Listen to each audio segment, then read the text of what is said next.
Tina Peters is an entrepreneur, a civic activist, former public servant, and a convicted felon. But there's a lot more to that story. And we're joined by Tina Peters here today. Ms. Peters, I'm not trying to blow smoke. You are one of my heroes in life. The torment, the torture, the mistreatment that you have endured is like nobody I've seen in recent memory other than some J6ers. What in the world? You were in charge of elections in Mesa County, Colorado, and all you were trying to do is make sure that the voting system was accurate. And in exchange for that, they throw you in the clinker. Tell us the backstory. I was elected as the Mesa County Clerk and Recorder in 2018. And you were elected, not appointed. Elected. Yeah, I didn't have a boss. The boss were the people that elected me. So I had no boss except for the people. And the reason that I ran for office, John, is because we had 3.5-hour wait times in motor vehicle. So the clerk and recorder is over 5 divisions. One of them is the motor vehicle department. If you've ever waited in the motor vehicle department, it can be excruciating, especially where in our case, it was 3.5-hour wait. So I said, as a business owner for 32 years, I can fix that. And so the little did I know at that time, the people that I was running against had inroads in with the Dominion voting machines. And they did not want me in as the clerk and recorder because also the clerk and recorder is in charge of the elections. And Mesa County is a very conservative area. The whole Western Slope, as they call it, has always been very conservative. So, in my opinion, there was a scheme in place to turn the Western Slope blue. Colorado used to be a very, very red state. And then as time went by, of course, it became more blue. But let me fast forward. So I did stop the 3.5-hour wait times. I opened up new offices and made changes as a business owner would to make a successful business, which I found out government is a lot different than normal business. They like to be in debt. They like to run up the bills and things like that. So I learned a lot about government after having been a business owner. But I always stayed within budget, and I always entertained whatever the people asked of me. I had an open door policy. People could come in, give me their grievances, like what we should be able to do with our government. And the 2020 election went off without what I thought without a hitch. I was told that our systems were air gapped, that no one could get into the election systems, that we were the gold standard in Colorado, and we were the example for the whole United States. Well, what I didn't know at the time was Colorado was the central place for Dominion voting machines. In 2013, the mail-in ballot was made law. The Dominion did a pilot program in Colorado, which 3 of the counties were involved in. One of them was Mesa County. And so there was a very tight and close relationship. As a matter of fact, the Colorado County Clerks Association, head of that, Matt Crane's wife worked for Sequoia Smartmatic Dominion for over 2 decades. So they were very brainwashed into loving the machines and the processes and this so-called gold standard.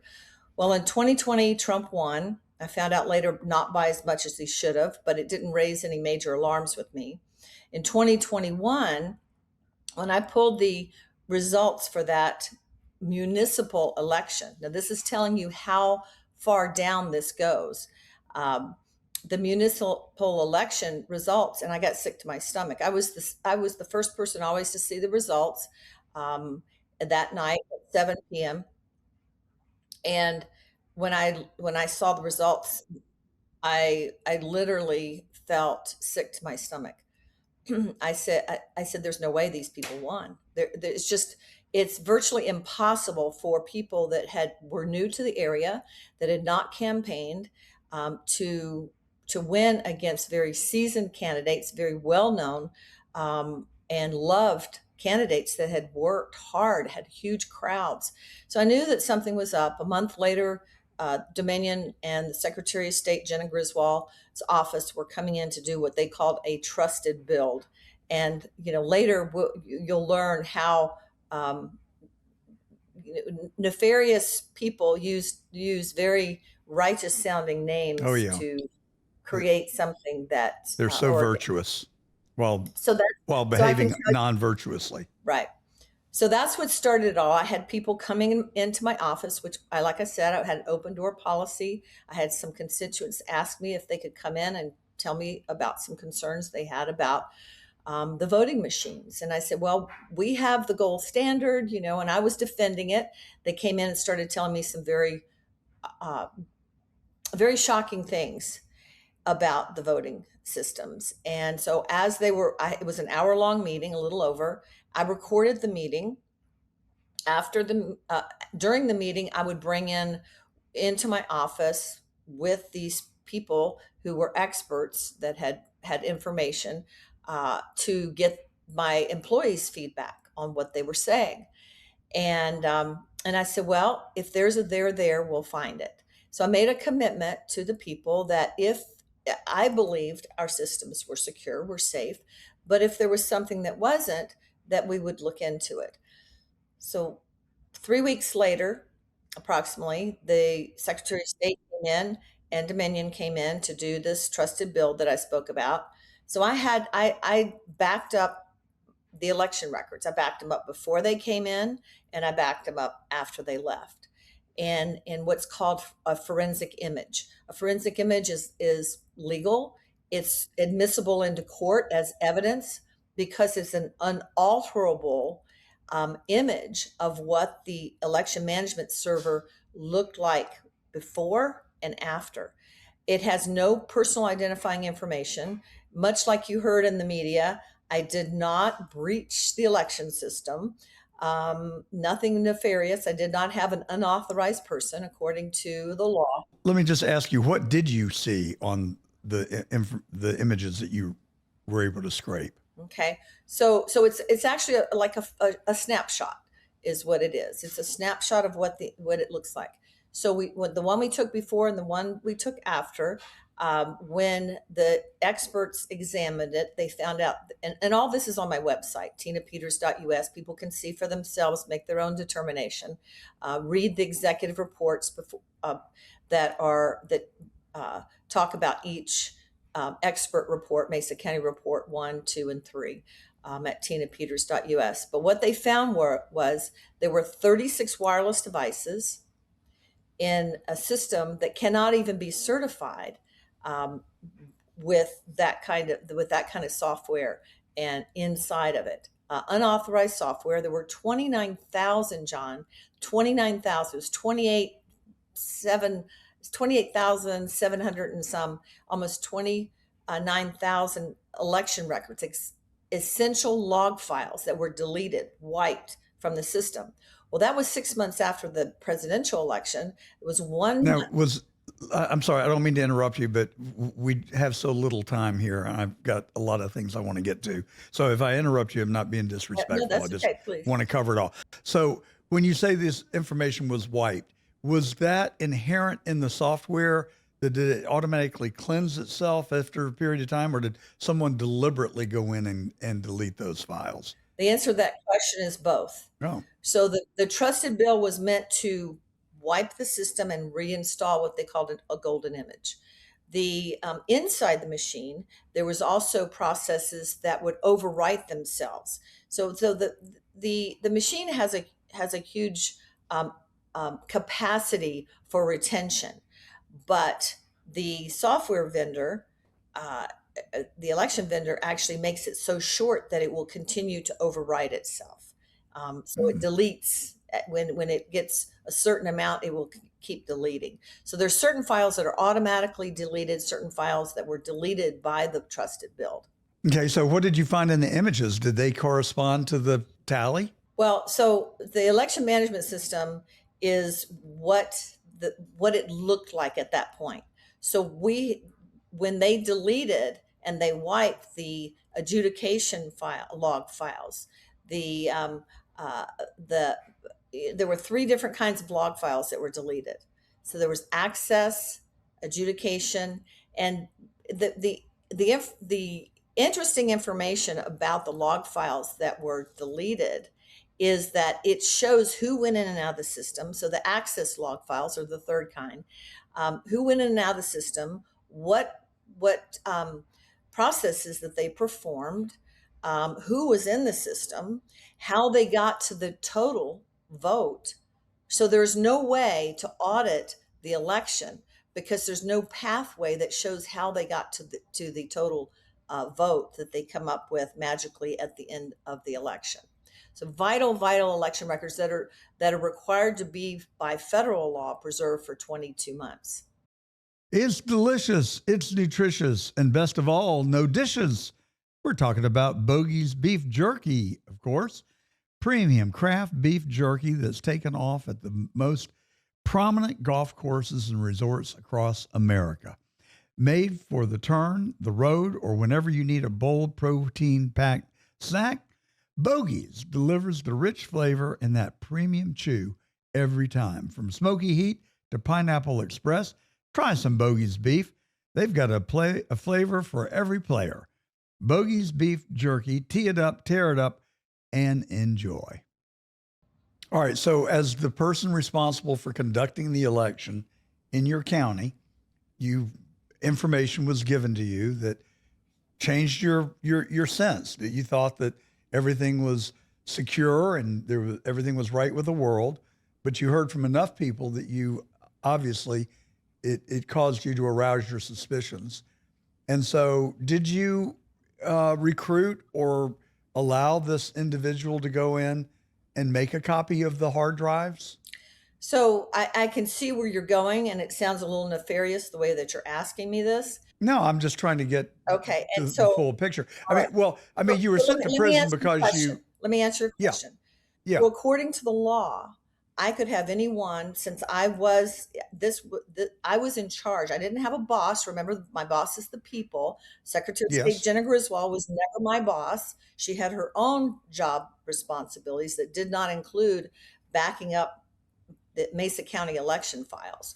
And in the law, it says that I can have anyone that I want in that in my election room as long as they're accompanied by me or one of my employees that has a background check. So that was never against the law. So let me make that clear. Well, that was going to be my next question, if that was within your scope of authority, because I would have assumed that it was. I mean, if you're in charge of conducting the election in that county, would you not be able to take steps to make sure that the rules were followed and the data was accurate? Absolutely. And that's exactly what I did. So you let somebody in, but didn't he come in under an assumed name? What do you mean by an Or, assumed name? well, a fake badge or somebody else's identity? I'm going to end this. I'm going to end this now because I can see your bias, and it's very No, no, Ms. no, Peters, no. actually, that's just totally the contrary. Okay. I have been a defender of yours. I have spoke glowingly about you, but I also have done my research, and I just want to give you a chance to get the truth before our audience. And so, I mean, the easy answer to the question would be, like I said, yes, he did, or no, he didn't. like I said before, this person was authorized by me to be in my elections department. This man, and so I will go ahead and put this out. And this is something that the trial court, they denied 41 motions. They denied me being able to tell the jury that it was my responsibility and duty to preserve the election records. They would not allow the law to be presented that I could have anyone in there. And they would not allow the affidavit and the proof that this man had worked for high-level government operations, which required that his identity be kept secret. One of them was outing and causing the prosecution of the people that started Backpage. Do you know what Backpage is? or was, Backpage was one of the largest human trafficking sites ever. And this cyber expert, because of his safety for his family and for future projects that he was going to be asked to do as a government official, I was asked to keep his identity private.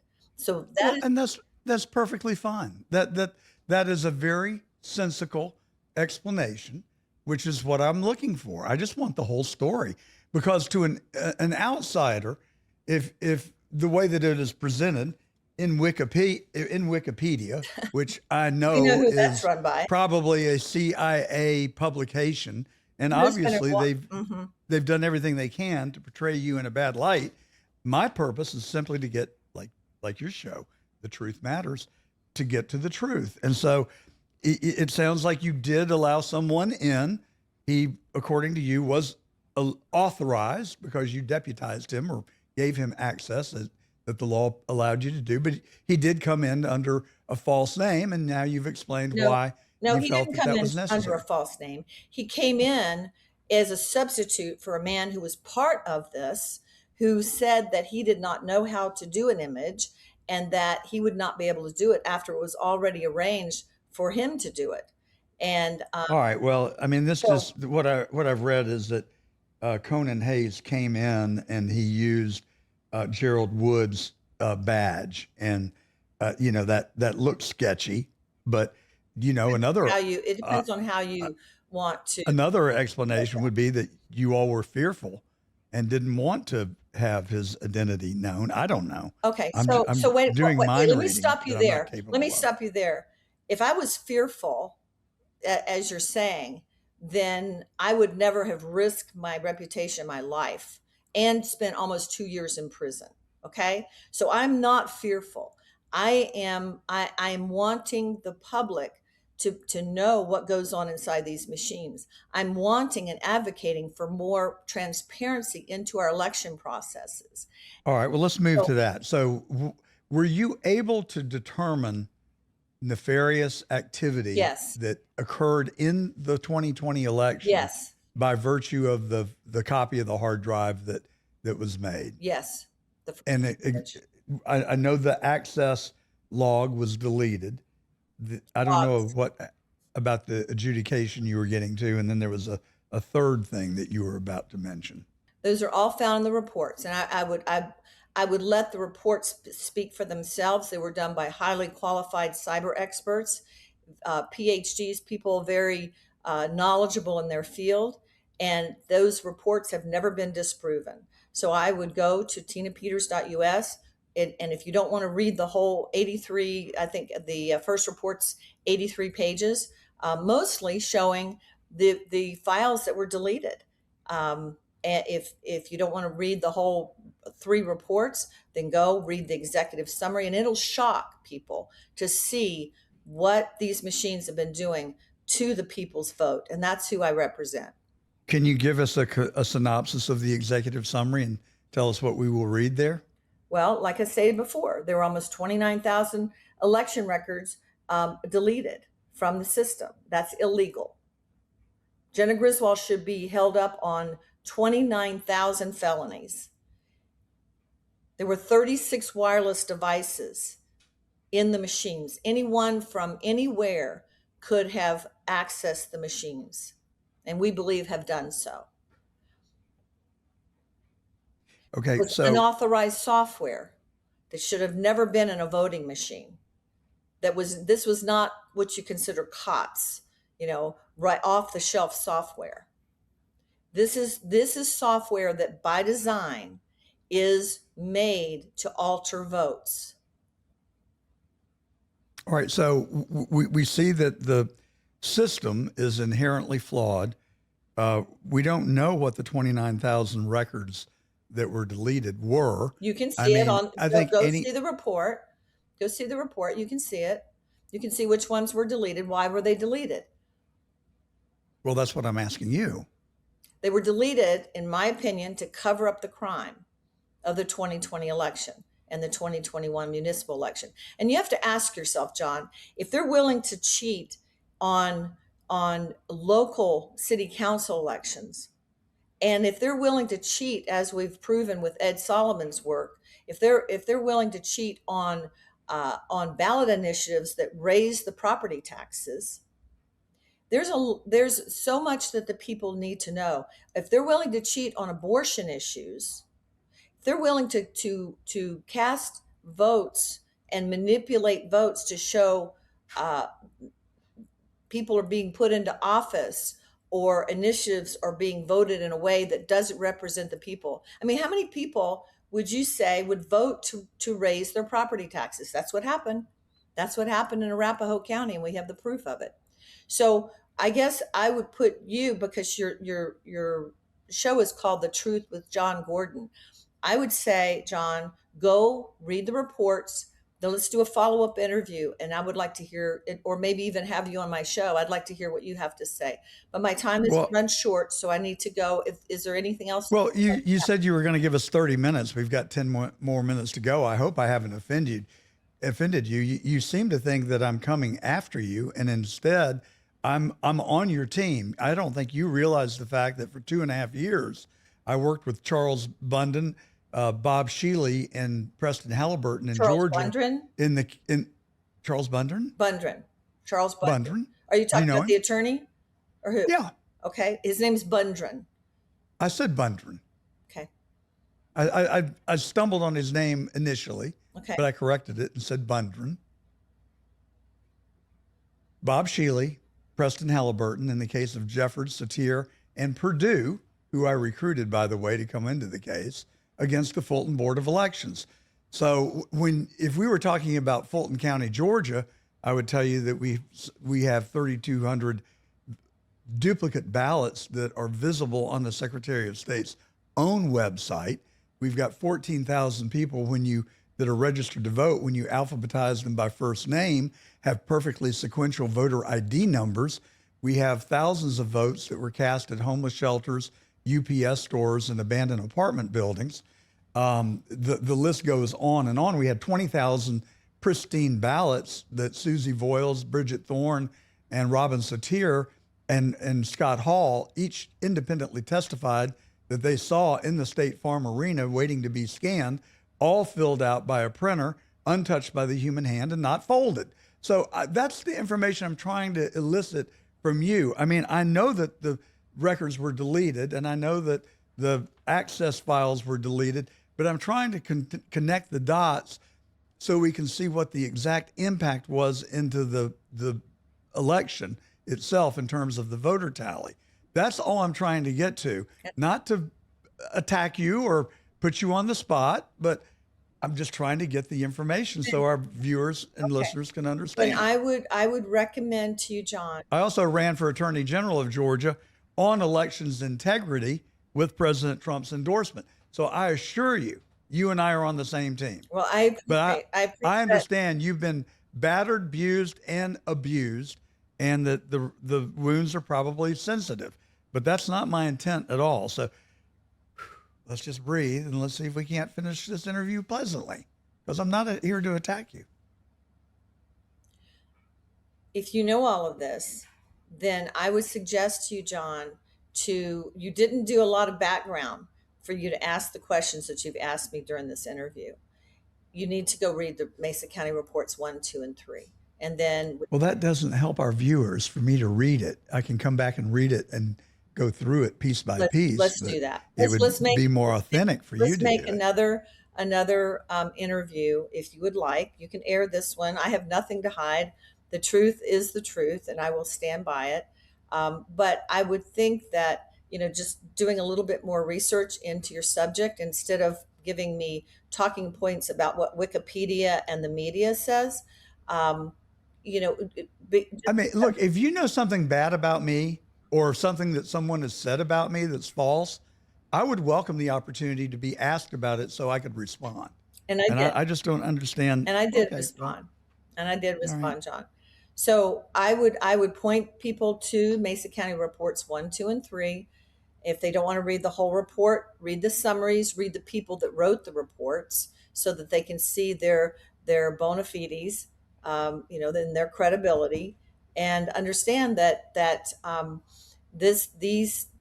this information needs to get out.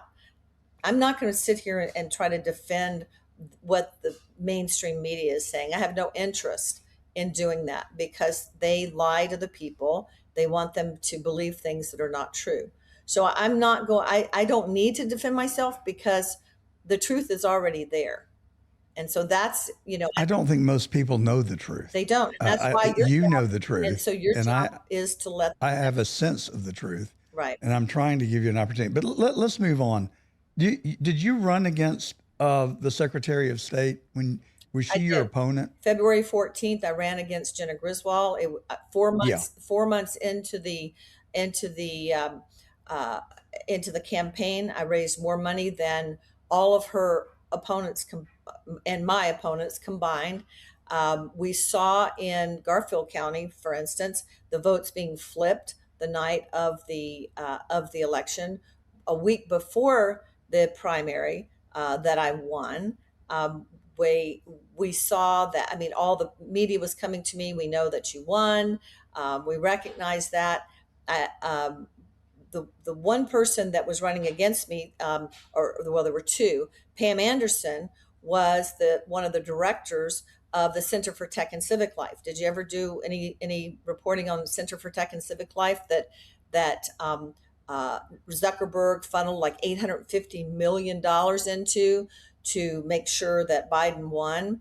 Well, this was the director on the website. I think they've taken her name off of there now, but she is also the daughter-in-law of Norma Anderson, who sued to keep Trump off the ballot in Colorado. And the U.S. Supreme Court actually delivered a verdict overturning what the Colorado Supreme Court said, 9-0. So that was my opponent. My other opponent was a gentleman who had been on with Phil Weiser on a loan consortium that just came out of the blue, even admitted in in um, in a debate that we had uh, in front of all these people that he felt that Biden won. So these are the two Republican candidates. We see the votes flipping. I know that I won that primary. So after the election was over, and I lost, I paid $255,000 to do a recount, and Jenna Griswold violated the law in that recount. She used the machines once again instead of the voter verified paper ballots that the law at that time called for, and to try to cover up the fact that she had cheated in that election. So yes, I did. Well, so she is also the person who removed you as the head of the elections in Mesa County and installed someone else. Do you know why? Isn't that usurping the will of the voters who It put you there? absolutely is. And Does she have any legal authority to do that? the only way that she was able to do that was because would not sign a memorandum of understanding, an MOU, that said that I would retract, repudiate, and recant what I said on Facebook Live, that these machines need to be more transparent to the people and not be allowed to do what they're designed to do. When I did not recant that, plus some other egregious things she had in there, she went to a judge in my county and said, look, she's going to break the law, and convinced the judge that I was breaking the law, that I was not doing my duty. Jenna Griswold is and never was my boss. The only way you can take out an elected official, and I'm sure you know this, John, It's a recall. is by a recall. She didn't do a recall. They tried She to just put recall. somebody No, else no, in. no. They tried a recall. They tried to frame Well, it fell short. and it fell It fell short. short. Yes. A pretty strong argument could be made that your political opponent really was when you were trying to validate the results of the 2020 election. I think within your authority, I guess you got too close to the target, and she resorted to lawfare. And is she responsible for your having gone to prison? In my opinion, her and Phil Weiser are very much responsible, and Joe Biden and Merrick Garland. We uncovered something so egregious no one had ever seen inside these machines and what they were capable of before. So this was an attempt, in my opinion, to silence the truth coming out. And Well, we saw a very similar behavior on the part of the elected officials in Coffee County, Georgia, That's right. where the head of the elections in that county tried to look inside the machines, and she had people with badges and handcuffs show up on her front door threatening to arrest her if she went any further. What they've done It to me, sounds remarkably similar. what they've done to me has been nothing short of weaponization in the highest form, at the highest level.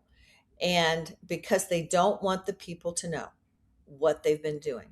And so, we can have another show for this. We can go into the Venezuelan whistleblowers. We can go into where all these machines started. I mean, this has opened up a world of information for people to understand that they have been stealing these elections for a very long time. Why has this information not been allowed to come out? I was personally elated when President Trump went on national television to talk about the 2020 election and what they had found, but I didn't think he went very far in the analysis. And I'm wondering, when is the other shoe going to drop? When is the FBI going to report on what they found in those ballots in Fulton County that they got under a court-ordered subpoena and are analyzing? It's just been crickets since they got the ballots, though. When the people speak out.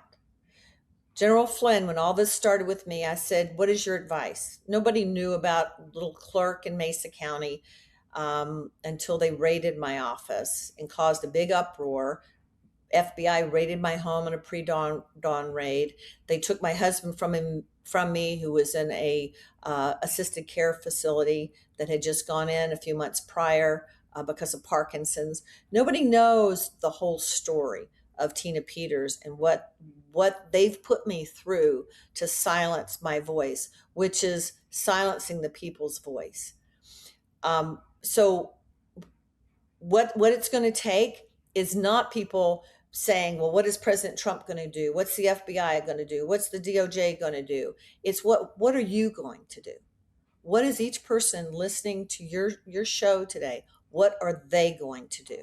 Are they going to stand up and start calling the White House? I mean, I have on my website, tinapeters.us, I have a 100-day plan, which is now down to 95 days. And by the time this airs, it's probably going to be even less before the midterms, of how we can save our elections. I met with the president. I told him, I said, we are going to lose this country if we don't get rid of these machines. Now, can we do it by November? Probably not. But a lot of steps are being taken to hand count paper ballots. I don't care, on my website, and I'm not going to outline the whole plan because I want people to go there. I want them to read it for themselves. Too many people have been spoon fed.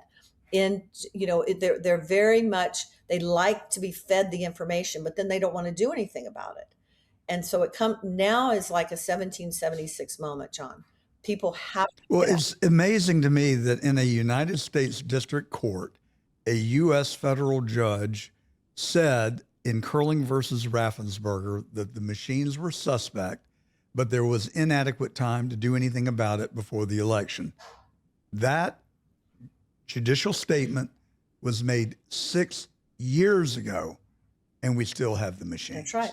That's right. We can't pass the SAVE Act, and it seems like President Trump, I don't know that of anybody, he should be the most upset about what happened in 2020. I know he is, but it almost seems like you, me, he are powerless to do anything about it. You've got the majority leader of the United States Senate flicking off 80% of the American people who are in favor of a government issued ID in order to vote.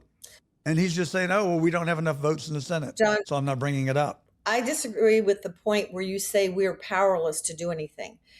Well, 6 years later, we haven't moved the needle much. I'm sorry. You know why?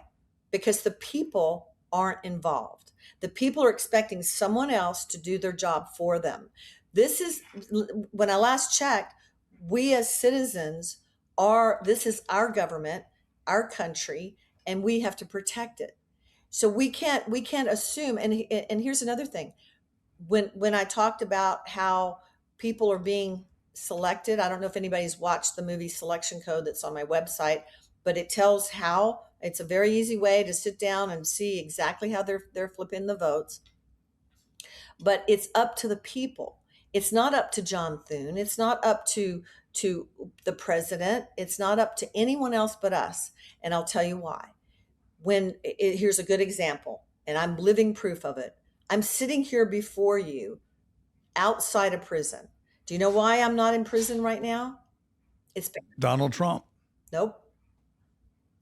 Nope. It's not Donald Okay. Trump. It's because the people. It's because the people out there never gave up on the truth. They never gave up. I'll get emotional when I start talking about the people because that's who I serve. They never gave up knowing that what was done to me was unfair. It was the people, and that's who need to rise up now. Do you know when I was introduced, when I had lunch with the president just a month after I was released, and when I came out, there was a meeting getting ready to take place with him, and there's pictures out. I'm sure people have seen them, the pictures with me and the president, and then the pictures with J.D. Vance was there in the Oval Office when I came out of the private dining room, and excuse me, and Marco Rubio and Susie Wiles and such, and President Trump said, "This is the free Tina Peters." And they started laughing. They said, "We know who she is." You know why he said, "This is the free Tina Peters"? I found out. I was at the mall, at the Washington Mall, and one of the young fellow walks up to me, and he said, "Miss Peters," he said, "I was an intern at the White House," and he said, every day thousands of calls would come in, and they have to answer the calls, right? Thousands of calls would come in, and they would just say, "Free Tina Peters." That's why I'm out. That's why I'm not in prison right now. It's because of the people. And so I would say this is a clarion call in closing, that this needs to go out to every single person, that you need to take control of your destiny. You need to take control of this country. It's not up to the president. It's not up to Pete Hegseth to declare war. Although, you might want to call and tell them it is a national emergency, that these machines need to go. You might want to start looking into not just gathering more information, because there's enough information to show that these machines and these electronic poll books and all these things are being done with computers that can be hacked and that are being hacked. It's up to the people. It's up to the people to call Washington, to call Howard Lutnick, to call the different people. Go to my website. There's a 100-day plan of how we can do this. And just to give you the very simple version of the 100-year plan.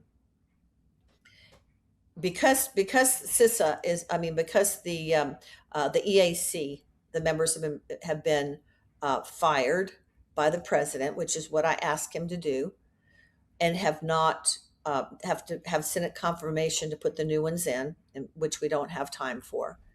Do you know that Hicks and the other Democrat on there, and which made the Republican, there's 2 Democrats, 2 Republicans, made them ineffective? They were appointed by Obama in 2015. Do you know how long their terms were supposed to be? No idea. 4-year terms, 2 of them. They could serve up to 4 years. Well, you can do the math from 2015. They were left in place. Do you know who can decertify the machines? The EAC. CISA. I'm sorry? The EAC. The EAC was put in place by HAVA. CISA is an advisory, and I met with CISA, the assistant director of CISA. And they can advise the counties, they can advise the states on, and let them know the vulnerabilities, which they have yet to do, in my opinion, to the fullest extent. You can call the White House, call these places. There's a few numbers on my website where you can call. You can follow me on X at Real Tina Peters, where I give phone numbers and things like that. But people are the ones that are going to change. People have to. Well, I'm not sure. I agree with you in principle. I certainly think that that great silent majority that Richard Nixon spoke about is still in full swing. But 80% of the American people have made their opinion known about voter ID, and we still can't get it across the line. That's So, according to polls. as much as I want to believe what you're saying and agree with you, sometimes I don't see it being actualized, leading me to wonder why. Tell you What why. is You want to know afoot? why? When I don't think anybody in America that wants honest, free, fair elections wants these computers to run the You know elections. why? The American people have been very clear about that. But in your own county, you had a groundswell of citizens saying, we do not want these electronic machines, yet you got them. So that is the question why. Okay. Because this has gone on long enough that people have been, and that's why the movie is called Selection Code, because so many people have benefited from the selection, whether it's Secretary of States, governors. I mean, we saw that with Katie Hobbs. I mean, it was obvious Carrie Lake won. Everybody knows Carrie Lake won. It's because these people are being selected. So when you're selecting judges, you're going to get a bad result. You're going to get someone that has been a recipient of the corrupt result, that are going to do the will of the people. And this is going on in Congress as well. And even the Venezuelan whistleblowers, because if you haven't, I mean, there's so much to say at this point, but basically, where Smartmatic started with Hugo Chavez and all of this, we've got whistleblowers that have come forward. We can trace back where these machines and all the cheating started. But when you have people that have been the benefactors, and there's a lot of them in Congress, that's why you're seeing what you're seeing. So it's time. Is it corrupt? Is it corruption? Yes. Are they being paid? Are they getting money I under don't the know table? what they're getting, but I know a friend of mine, Trennis Evans, was offered money, I think it was 28,000 a month, to spy on and turn in J6 people by the SES, which is a private fund in the government. There are people in the government still, in the FBI, in the CIA, in all these different branches that are not for our country. So who is the puppet master? I that's agree a with whole what you're nother saying. show. Really. I keep looking for the puppet master. I can't even find the curtain.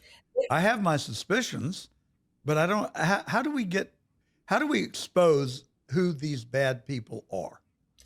Well, start with Obama and then work yourself up. He's one of them. The Clintons, of course. You wonder why they were such close relationships with China and so on and so forth. So, this is a bigger scope of conversation than we really want to go into on this show. The thing of it is this. No, I want to go into it. I go into it every week. But the thing, I mean, I think we have a shadow government, and I think the CIA we do. is the central hub of that. And Clapper, Comey, Brennan are principal players, but I think they're getting their orders from somebody else. And it would be nice to. What we need to do is to have grand juries, like is happening in South Florida right now. We're told, but again, it's been awfully quiet for a long time, looking into John Brennan. Somebody needs to turn state's evidence and say, here's what's happened. Here are the people that are doing it. They're doing that. But my focus right now is making sure that these machines aren't being used in our midterms. So that's coming. All that's coming. But you've got people in power that are in power, throwing opposition, subverting our elections. And that's where we have to stop. Because if you look at every single thing that happens in this country, everything, whether it's the open borders, the human trafficking, the raising of property taxes, the installing of so-called representatives, which are not representing the people, all of it stems from our voting machines. All of it stems from the voting processes. All of it stems from computers that control your your poll books and your registration databases. When I ran for Secretary of State, I ran on, we need to just wipe the registration databases out. And if you want to vote, you go to your clerk's office, your local county clerk's office, you go to the elections department, you show your ID, and you register to vote for that year. Or you could do it every 2 years, but you cannot sweep a dirt floor. You cannot fix and clean up the voter rolls. And look at how many states, including Colorado, will not even give the federal government access to the voting rolls because they said it has personal identifying information. And you've got the government who knows everybody's personal identification anyway, because we have Social Security, we have all these other things that are run by the government. So it's just a smokescreen by these states with corrupt secretaries of states and governors and attorney generals, which Colorado is getting ready to install them again, that are refusing to give transparency. And that's what we need. That's what the people need to demand, John, is they need to demand transparency and accountability. And they can do that. We shout it from the mountaintops every Saturday from noon to 2 on the John Fredericks Radio Network and CDM.press and across the web. Or you have John Thune's number. Let's just start a campaign right now. Go find it. To start ringing his phone off the wall. It's not hard to find. Go find it. You happen to have it at your fingertips? Well, not at my finger. That's all right. We'll find it and we'll publish it. I wasn't prepared for that, but I'm sure. Well, that's all right. No, I'm just, I didn't expect that you would. But I have Howard just in the case, but we will find it and we will publish it. Would. And we will encourage our listeners to start ringing his phone off the hook.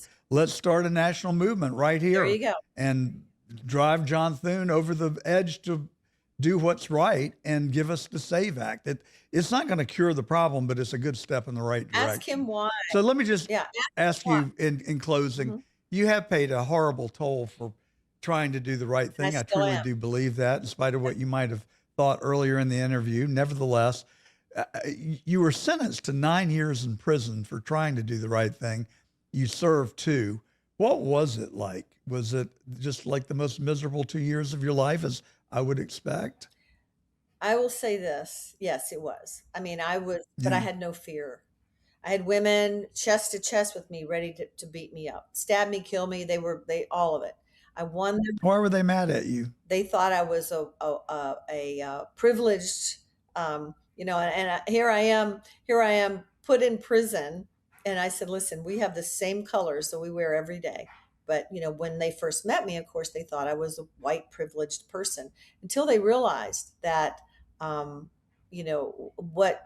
were the facts. And I advocated for the women. I actually helped them know their rights, that you don't have to be they can't put you in the hole for 2 or 3 months, that the law says you can only be in the hole 15 days at the most. I started empowering the women there, and I earned their respect. And I love the people. I don't care whether it's in prison. I don't care what race, nationality. I don't care if you're Democrat or Republican. I didn't when I ran my clerk's office. I didn't check anybody's voter affiliation to find out if they could work for me, as long as they could do the job. And this is something, John, and I know you know this, that affects every single person. If you watch Kill Chain, which was the Democrats' movie with Harry Hursty about how the elections were being stolen using the machines and the proof of it.